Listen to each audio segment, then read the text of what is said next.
Media మిత్రులందరికీ నమస్కారం. అందరికీ ముందుగా అంతర్జాతీయ యోగా దినోత్సవ శుభాకాంక్షలు. మరి ఈరోజు ఆంధ్ర వాళ్ళందరూ కూడా తల ఎత్తుకునే విధంగా మొత్తం ప్రపంచం అంతా కూడా ఈ ఆంధ్ర రాష్ట్రం వైపు చూసే విధంగా 3 లక్షల మంది దాటి ఈరోజు యోగాలో పాల్గొనటం, గిన్నిస్ బుక్ ఆఫ్ వరల్డ్ రికార్డ్స్లోకి ఎక్కడం శుభపరిణామం. స్వయంగా నరేంద్ర మోడీ గారే చెప్పారు, ప్రపంచం అంతా కూడా ఆంధ్ర రాష్ట్రం వైపు చూసిందని. ముఖ్యంగా నారా చంద్రబాబు నాయుడు గారు విజనరీ ఉన్న నాయకుడు. ఆయన ముఖ్యంగా 2 విషయాల్లో ఈ యోగా మనకు అవసరం అని చెప్పి ఆయన ఆలోచించి మరి ముందుకు వచ్చారు. ముఖ్యంగా అందరి దినచర్యలో భాగంగా ఈ యోగా అనేది ఉండాలి. యోగా మనిషిని సంపూర్ణంగా ఆయురారోగ్యాలతో ఉంచుతుంది. అది దినచర్య కావాలి, జీవితంలో ఒక భాగం కావాలని ఆయన మరి యోగాని ప్రోత్సహించడం జరిగింది. సుమారు 2 కోట్ల మంది ఆంధ్ర రాష్ట్ర వ్యాప్తంగా ఈ సుమారు 4 రోజుల నుంచి మరి యోగాన్ని నిర్వహిస్తూ ఉన్నారు. అయితే రెండోది, ఏదైతే కొంతమంది ఈ రాష్ట్రంలో మానసిక వ్యాధితో అంటే మానసిక వికలాంగులుగా పిచ్చివాళ్ళుగా తయారై పిచ్చి స్టేట్మెంట్లు ఇస్తూ ఆంధ్ర రాష్ట్రంలో మరి అల్లకల్లోలాలు సృష్టించడానికి ప్రయత్నిస్తూ ఉన్నారు.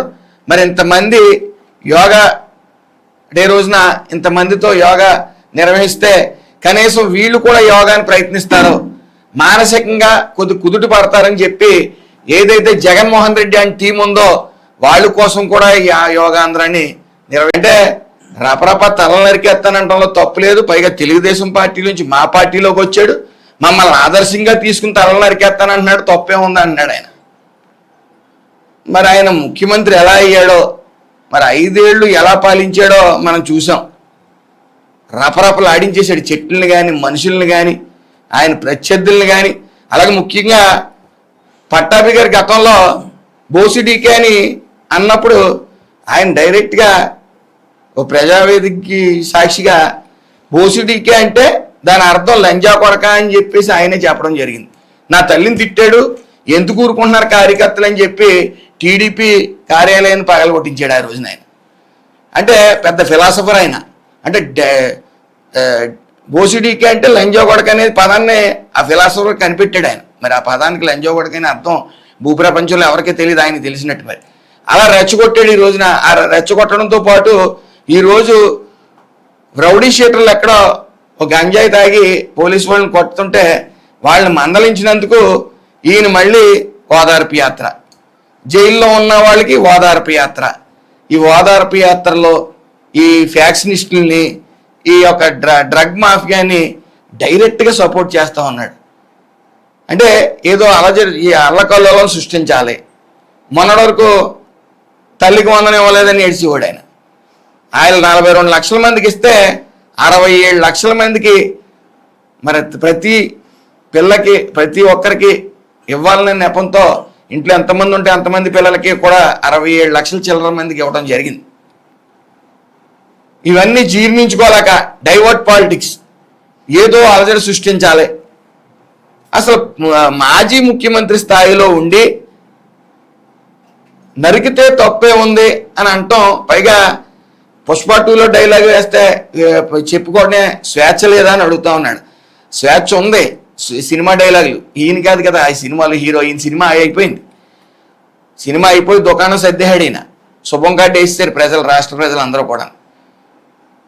పైన పుష్ప 2లో డైలాగ్ ఎత్తి కింద జగన్మోహన్ రెడ్డి గారు ఫోటో పెడితే ఆయన అది గమనించట్లేదు, జ్ఞానం లేదు ఆయనకి.